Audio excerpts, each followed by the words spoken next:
भी देते हो बाबा पालना साकार की, आज भी देते हो बाबा पालना साकार की। भर के जाते सब यहाँ से झोली तेरे प्यार की, आज भी देते हो बाबा पालना साकार की। बच्चों के ऊपर हर पल तेरी ही छत्र छाया है।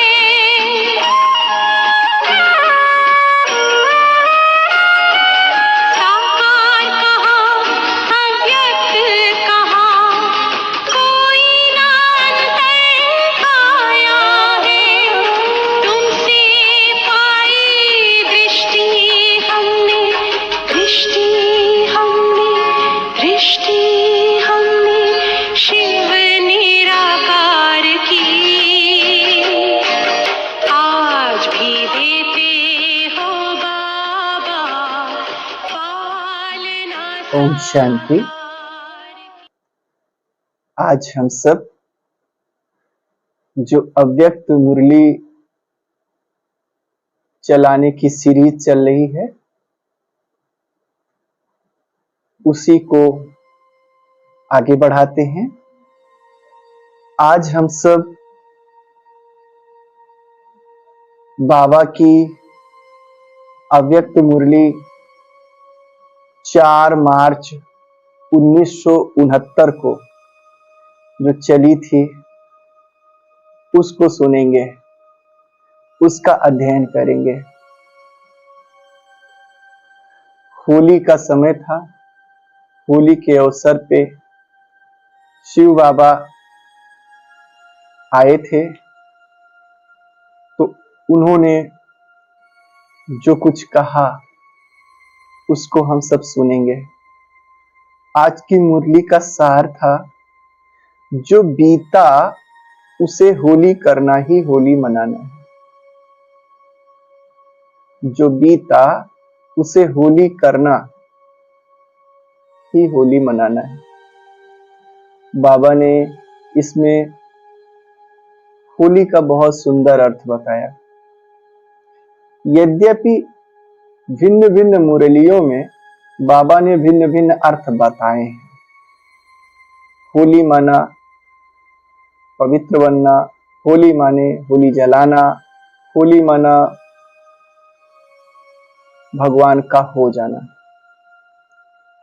होली माना बीत जाना।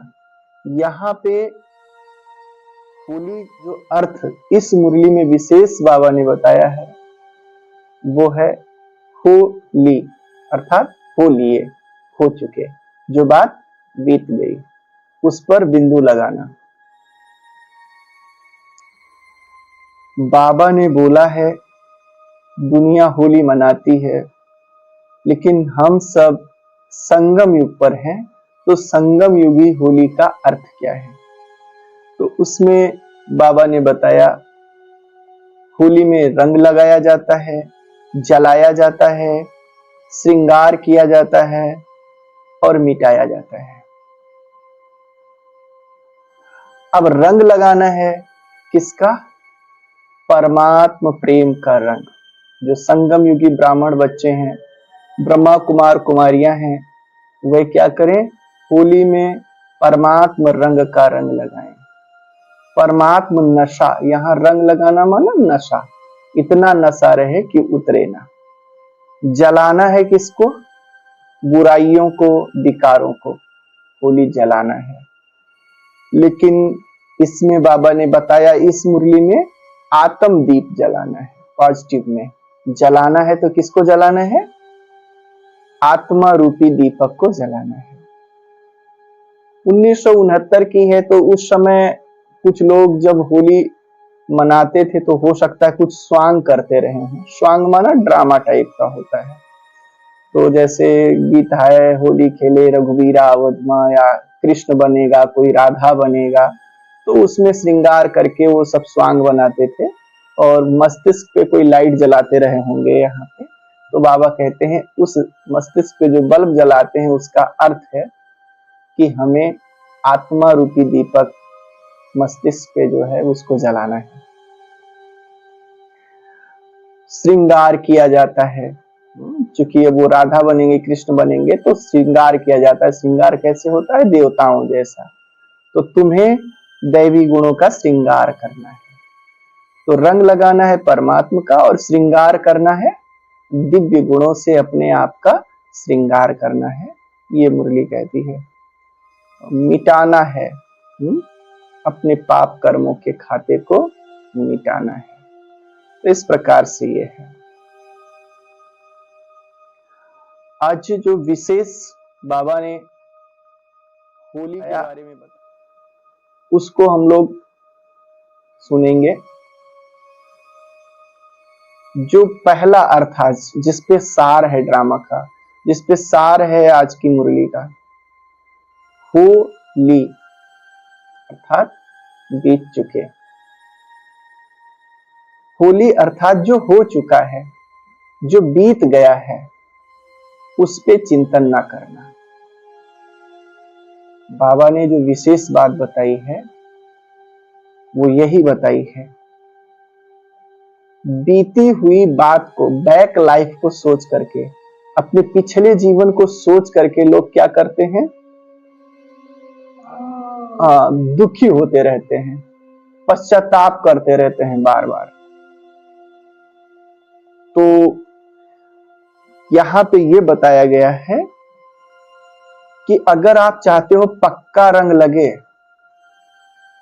कच्चा रंग होता है एक पक्का रंग, कच्चा रंग उतर जाता है, पक्का रंग उतरता नहीं है।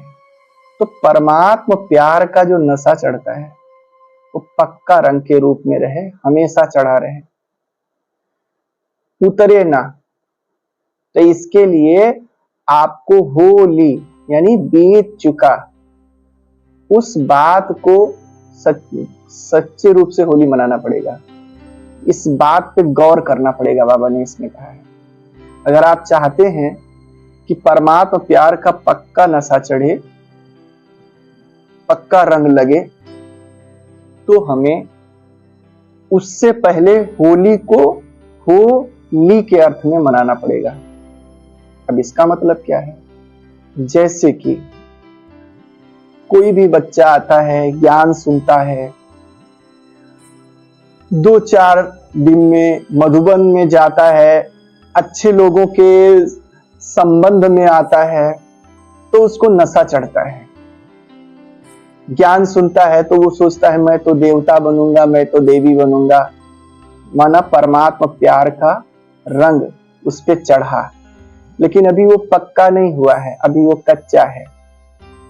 उस पे रंग चढ़ा, हम लोग देखते हैं चढ़ता भी है, फिर उसके बाद बाहर गया तो क्या हो जाता है? उतर जाता है। इसका मतलब जो रंग चढ़ा वो कच्चा है। क्यों? क्योंकि होली नहीं मनाया उसने। कैसे रंग उतरता है उसकी विधि है, बताते हैं हम आपको। जैसे मान लिया जाए हम बैठते हैं योग में, ज्ञान सुनते हैं, तो हमने सोचा मेरे को देवता बनना है, मेरे को देवी बनना है, मैं ये हूं, मैं इतना अच्छा हूं। बाबा कहता है बच्चे तुम कल्याणकारी हो, बच्चे तुम जो है रूप बसंत हो। तो ऐसे ऐसे मेरे को याद आता है, और जब मैं आश्रम में हूँ या ज्ञान की चिंतन में हूँ तो मेरा जी खुश हो जाता है, मेरा वाइब्रेशन बदल जाता है, मेरी अवस्था बदल जाती है। लेकिन कुछ देर के बाद मुझे खुद मेरा पास्ट बीता हुआ जीवन याद आ जाता है अपने आप, जिसमें हम बीते हुए जीवन में कुछ उल्टे सुल्टे किए होंगे या उल्टे सुल्टे रहे होंगे। तो फिर वो जब जीवन याद आता है, बैक लाइफ जब याद आती है, तो अंदर हीन भावना आ जाती है, अंदर अपराध बोध आ जाता है, और इधर का नशा डाउन हो जाता है कि मैं कहाँ रूप बसंत ये करके आया हूँ, 900 चूहे खा के आया हूँ, अभी मैं क्या रूप बसंत। ऐसी बातें आती। तो बाबा ने क्या कहा? बच्चे आप पश्चाताप न करो, चाहे 900 चूहे खाए हो, चाहे 1000 खा के आए हो, जब खाए थे तब खाए थे। वर्तमान में आज से आप क्या कर रहे हो, इसको देखो। अब इसका मतलब जो होली उसका आपने होली मना दिया, जो हो गया सो हो गया, अब से हम देख रहे हैं। तो जो सच्चा होली मनाएगा उसका नशा नहीं उतरेगा। अगर उसे अपना बैक लाइफ याद भी आएगा तो वो तुरंत होली वाला लगा देगा, ढाल लगा देगा, ड्रामा की ढाल लगा देगा कि ये जो ड्रामा में था, होना था सो हो गया, अब से हम सही हैं। दुनिया के लोग बैक लाइफ में। और एक और बात है, अगर आपको याद ना भी आ रहा हो अपना बैक लाइफ कि हमने 900 चूहा खाया है, तो दुनिया में बहुत याद दिलाने वाले हैं। ये अब हम शांति वाले बने हैं, अब ये ब्रह्मा कुमारी बनी है, यहाँ जब तक रही छटकी छटकी घूमत रही, यहाँ जब तक थे 900 चूहा खा रहे थे। तो मेरे को नहीं याद था, लेकिन दुनिया ने याद दिला दिया और हमारी अवस्था नीचे आ गई। क्यों? क्योंकि हमने होली नहीं मनाया था। अगर ये कॉन्सेप्ट क्लियर है कि जो हो चुका वो हो चुका, अब वर्तमान में आज हम ब्रह्मा कुमार हैं, वर्तमान में आज हम ब्रह्मा कुमारी हैं, वर्तमान में आज हम श्रेष्ठ पद के राही हैं। अगर ये पक्का है तो ना तो मुझे वो बैक लाइफ याद आने से मेरा पारा डाउन होगा, और ना किसी के कहने से याद दिलाने से मेरा पारा डाउन होगा, और हम सदा के लिए रूप बसंत देवी देवता और श्रेष्ठ पद के राही बने रहेंगे, और हमारे जो है मनो मस्तिष्क पे परमात्मा रंग का पक्का नशा चढ़ा रहेगा। तो आज आप इसमें बहुत अच्छी तरीके से हम सब जाने कि नशा उतरने का कारण क्या है। बैक लाइफ की यादें और लोगों के द्वारा याद दिलाया जाना, ये परमात्मा रंग के उतरने का नशा है। दुनिया क्या करती है, फिर क्या करते हैं लोग, पिछले जीवन को याद कर करके जब याद आता है तो जब वो याद आएगा तब पछताएंगे, तब दुखी होंगे। बाबा कहता है ये नहीं करना है, पश्चाताप नहीं करना है। अब पछताए हो क्या जब चिड़िया चुग गई खेत, अब उस पे बिंदी लगाओ सीधा, उसको हमें देखना ही नहीं है, सोचना ही नहीं है। अब हमें प्रायश्चित कर लिया, हमने क्या कर लिया, प्रायश्चित कर लिया, तो अब पश्चाताप की जरूरत नहीं है। प्रायश्चित का मतलब जब से मैं बाबा का बना मैंने दृढ़ प्रतिज्ञा कर लिया कि अब मुझे वो गलती नहीं दोहरानी है। तो अब जब मैंने प्रायश्चित कर लिया, प्रायश्चित का मतलब होता है कि प्रतिज्ञा कर लेना, वो नहीं करना है। तो अब जब नहीं करना है तो अब हम वर्तमान देखेंगे, भूतकाल को हम देखने वाले नहीं है। इसको कहा गया होली मनाना। होली अर्थात भूतकाल को छोड़कर वर्तमान को देखना। होली अर्थात पश्चाताप के बदले प्रायश्चित करना। होली अर्थात परमात्मा का पक्का रंग लगाना। होली अर्थात ड्रामा के सीन का मंथन नहीं करना, बल्कि ज्ञान का मंथन करना। बाबा ने आज कहा है कि बच्चे जो है ड्रामा के सीन का मंथन करते हैं। कुछ हो गया घटना, उसका बार बार मथे रहते हैं। उसको मथने से कुछ मिलने वाला नहीं है, बल्कि केवल दुख मिलेगा। मथना माना पश्चाताप करना, व्यर्थ चिंतन करना। बाबा कहते हैं उसको मथने से कुछ मिलने वाला नहीं है, दुखी होगे, डिग्रेड होगे, तुम्हारी अवस्था नीचे गिरेगी। हाँ, इसलिए बाबा ने उदाहरण दिया कि पानी में मथने से कुछ नहीं मिलता है। तो इसलिए सीन को मत हो। अगर मथना है तो किसको मत हो, ज्ञान को मत हो। ज्ञान चिंतन करना, ज्ञान मंथन करना, ऐसा बाबा ने बताया है। तो ऐसे ऐसे बाबा ने सुंदर होली के अर्थ को बताया।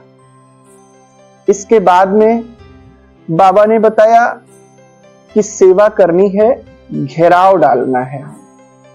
घेराव डालने का मतलब बाबा ने कहा, कैसा घेराव डालने का अर्थ क्या है, अव्यक्त आकर्षण के घेरे में लाना है। अव्यक्त आकर्षण के घेरे में लाना, घेराव डालना अर्थात अव्यक्त आकर्षण के घेरे में लाना। बच्चों ने बहुत उदाहरण दिया, बाबा हमने म्यूजियम बना लिया, हम गांव में जा जाके सेवा किए, कितना अच्छा घेराव डाले हैं। बाबा कहता है ये सब घेराव नहीं है। घेराव माना अव्यक्त आकर्षण। अब ये अव्यक्त आकर्षण क्या है? बाबा ने कहा कि ऐसा आया नहीं है, अभी हमने देखा अपने बच्चों में, अभी घेराव आया नहीं है, माना अव्यक्त आकर्षण आया नहीं है। अव्यक्त आकर्षण है क्या, अब हम इसको जानेंगे। एक होता है व्यक्त आकर्षण, आकर्षण माने खिंचाव होता है, जिससे कोई व्यक्ति खींचे हमारी तरफ, तो एक है व्यक्त आकर्षण और एक है अव्यक्त। बाबा अव्यक्त आकर्षण की बात कर रहे हैं। आदमी खिंचता है बाहरी सौंदर्य को देख के, कोई बहुत हैंडसम है तो उसको देखकर हम खींचेंगे उसके तरफ, या कोई बहुत सुंदर है तो उसको देखकर हम खींचेंगे, हाँ। या फिर बातें करने की कला बहुत अच्छी है किसी में, तो उसकी बातों को सुनकर हम उससे क्या होते हैं, प्रभावित होते हैं। या फिर कोई पद है, कोई IAS PCS है, बड़ा पद वाला है, तो हमेशा उसके तरफ हम खींचते रहते हैं कि उससे संबंध बनाए रखें, उससे मेल जोल बढ़ाए रखें। तो ये सब क्या है, बाहरी आकर्षण है। संपत्ति बहुत ज्यादा है, धन है उसके पास, तो लोग थोड़ा सा उससे अपना क्या बनाए रहते हैं, संबंध बनाए रहते हैं। तो ये सब जो बाहरी चीजें हैं, सौंदर्य, बनावट, बातें करनी, बात करने की कला, पद, संपत्ति, इन सब के आधार पर जो हम एक दूसरे के तरफ झुकते हैं, उसको कहा जाएगा बाहरी आकर्षण। बाबा कहता है, बच्चे तुम तो बाबा के बच्चे ब्रह्मा कुमार कुमारियां हो, ना तो पद है तुम्हारे पास, ना संपत्ति है, ना धन है, तो तुम्हें कौन सा घेराव डालना है ताकि लोग तुम्हारे तरफ खींचे? अव्यक्त आकर्षण। अव्यक्त आकर्षण माना सच्चाई और सफाई इतनी हो कि लोग ये माने बड़ी सच्चाई सफाई है, उससे वो आकर्षित होंगे आपके प्रति। दिव्य गुण आपके अंदर हो, जब वो आए, श्रेष्ठ वृत्ति, श्रेष्ठ वाइब्रेशन, आप चलो बोलो, उनकी स्वागत करो, जो भी कुछ कर रहे हो वो दिव्य हो, अलौकिक हो, संसार से थोड़ा अलग हो, तो उस आकर्षण से वो प्रभावित होंगे। इसको कहा जाता है अव्यक्त। दिव्य गुण भी नहीं दिखाई देते, और जो है क्या कहते हैं, सच्चाई सफाई आप में है नहीं है, वो भी दिखाई नहीं देती, फील होती है। तो जो दिखे ना उसको कहते हैं अव्यक्त, जो दिख जाए उसको क्या कहते हैं, व्यक्त। तो पद, संपत्ति, सौंदर्य, ये सब तो दिखता है, लेकिन आप में चारित्रिक सौंदर्य हो, सच्चाई सफाई हो, वृत्ति अच्छी हो, चलन श्रेष्ठ हो, दृष्टि रूहानी हो, तो इसको कहेंगे अव्यक्त आकर्षण। तो अब आज हम सब एक इस मुरली को सुनने से ये हम सीखे कि हमें कौन सा सौंदर्य बढ़ाना है अपने अंदर, अव्यक्त सौंदर्य बढ़ाना है, जो दिखेगा तो नहीं लेकिन सीधा आने वाली आत्मा को फील होगा, और वो अव्यक्त सौंदर्य, अव्यक्त आकर्षण उसको हमारे घेरे में फंसा लेगा, सदा के लिए फंसा लेगा। हाँ, ऐसे बाबा ने कहा है। फिर इस मुरली में लास्ट में बाबा ने और एक बात कही है कि बालक सो मालिक और मालिक सो बालक कैसे बनना है। तो उसके बाबा ने भिन्न भिन्न मुरलियों में ऐसी बातें कही हैं, लेकिन इसमें जो कही है तो उसको भी हम एक्सप्लेन कर रहे हैं।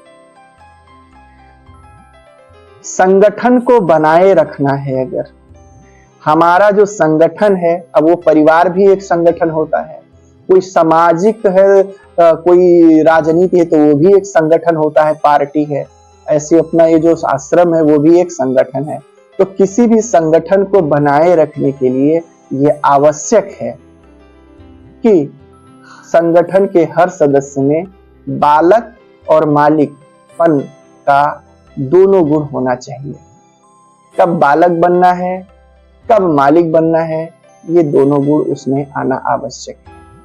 बाबा कहते हैं कि बच्चे उल्टा कर बैठते हैं, जहां मालिक बनना होता है वहां बालक बनकर के छोड़ देते हैं। छोड़ने का मतलब जैसे कोई बलिदान का कार्य है, कोई जिम्मेवारी उठाने का कार्य है, तो वहां पे संगठन के सदस्य या बच्चे क्या समझ लेते हैं कि भाई हम कोई थोड़े हैं यहाँ के मालिक, हम कोई जिम्मेवार थोड़े हैं, हम तो अभी एक छोटे से सदस्य हैं, बच्चे हैं, वहां पे वो छोड़ देंगे। जबकि अगर आपसे बड़ा कोई नहीं है उस समय आपके परिवार में, आपके संगठन में, तो उस समय बड़े आप ही हैं। आप उस कार्य को हैंडल करो, छोड़ने से काम चलने वाला नहीं है। लेकिन बाबा कहते हैं कि बच्चे उल्टा कर बैठते हैं, जहां पकड़ना है कि जब बड़े नहीं है तो हमें पूरी जिम्मेदारी उठानी है, वहां पे उसे क्या करते हैं, छोड़ देते हैं। और जहां पे छोड़ना है वहां पे पकड़ लेते हैं। माना बड़े हैं या लोग हैं जो संगठन में जिनको जिम्मेदारी मिली है, और कोई बात आई उसको वो कह रहे हैं कि ऐसे करना है, तो वो अपनी जिद अड़ा दे रहे हैं, पकड़ लिए उस बात को, नहीं ये ऐसे होना चाहिए, मेरी बात तो मानी जानी चाहिए। तो वहां पे उनको बालक बनके जो संगठन का निर्णय है, बड़ों का निर्णय है, स्वीकार कर लेना चाहिए। लेकिन वहां पे वो क्या है, अपनी बात को पकड़े हुए हैं, मालिक बने हुए हैं। दो मालिक तो कभी काम नहीं आ पाएंगे, एक संगठन में एक ही मालिक होता है। इसलिए बाबा कहते हैं कि हमें इस बात का सेंसरशिप होना चाहिए, जागरूकता होनी चाहिए कि कहां पे हमें पकड़ना है और कहां पे हमें छोड़ना है। ये है, जब बड़े नहीं हैं तो हम मालिक हो गए, अब हम अपनी उनकी जिम्मेदारियां हमारी हो गई। अब हम ये कह के नहीं छोड़ सकते किसी कार्य को कि ये बड़े तो है नहीं भाई, ये बाद में आइएगा, ये नहीं कह सकते। और जब बड़े हैं तो अब हम छोटे हो गए, अब उसको वो संभालेंगे। ऐसे बड़ों को भी ये चाहिए कि पकड़ना है तो कैसे पकड़ना है, कब तक पकड़ना है। ऐसे उदाहरण दिया है बाबा ने, पकड़ना है तो कैसे पकड़ना है, कब तक पकड़ना है। गुलाब के फूल को कस के पकड़ लो तो क्या हो जाएगा, उसकी सौंदर्य खराब हो जाएगा बेचारा, कुचल जाएगा। अब बिल्कुल छोड़ दो तो नीचे जमीन पे गिर जाएगा। तो पकड़ना है, हल्के हाथ से पकड़ना है। ऐसे संगठन में हर सदस्य को हमें पकड़ भी रखना है, हर समस्याओं पे पकड़ रखना है। लेकिन किसको जकड़ के पकड़ना है और किसको हल्के हाथ से पकड़ना है, ये बहुत आवश्यक है, ये हमें जानना चाहिए। बाबा स्थूल में बताता है, लेकिन यहाँ पकड़ और छोड़ना ये सब कहाँ का है, बुद्धि का है। कि अगर हमें बुद्धि से किसी को पकड़ना है, जैसे कोई सदस्य मान लिया जाए आपके संगठन का बाहर है ऐजिए, तो हमें क्या करना है, आप अगर आप मालिक है तो आपको बीच बीच में हालचाल हल्का फुल्का लेते रहना है। तो इसको कहेंगे कि आप पकड़े हो लेकिन हल्के से। अब एक है कि दिन में 10 बार फोन करो, तो उसको वहां रहने से अच्छा यही रहे जब दिन भर फोन कर रहे हो। तो इसको कहा गया कि आपने कस के पकड़ लिया, वो बेचारा क्या हो गया, परेशान हो गया। जैसे आपके हाथ को प्यार से धीरे से पकड़े और साथ साथ में हाथ में हाथ डाल के चले, अच्छा लगेगा। अब खूब कस के पकड़ ले तो कुछ समय के बाद आप परेशान हो जाओगे, रोने लगोगे, गो भैया छोड़ दो इसको, अब बहुत हो गया। तो इस प्रकार से इसे बुद्धि से पकड़ना होता है, कब पकड़ना है, कब छोड़ना है। अगर आप छोटे हैं और संगठन का व्यक्ति बाहर है, तो बड़े अगर हैं तो वो उनकी जिम्मेदारी है, वह उसके बारे में हाल चाल लें। और अगर जो बड़े नहीं है आप ही हो, तब आप बड़े हो गए, अब आपकी जिम्मेदारी बन जाती है कि आप ये सारे कार्य करो। इस प्रकार से ये बाबा ने बताया कि बालक सो मालिक और मालिक सो बालक कैसे बनना है ना। और जस्ट अपोजिट नहीं करना है, बल्कि ठीक ठाक करना है। अच्छा, ओम शांति।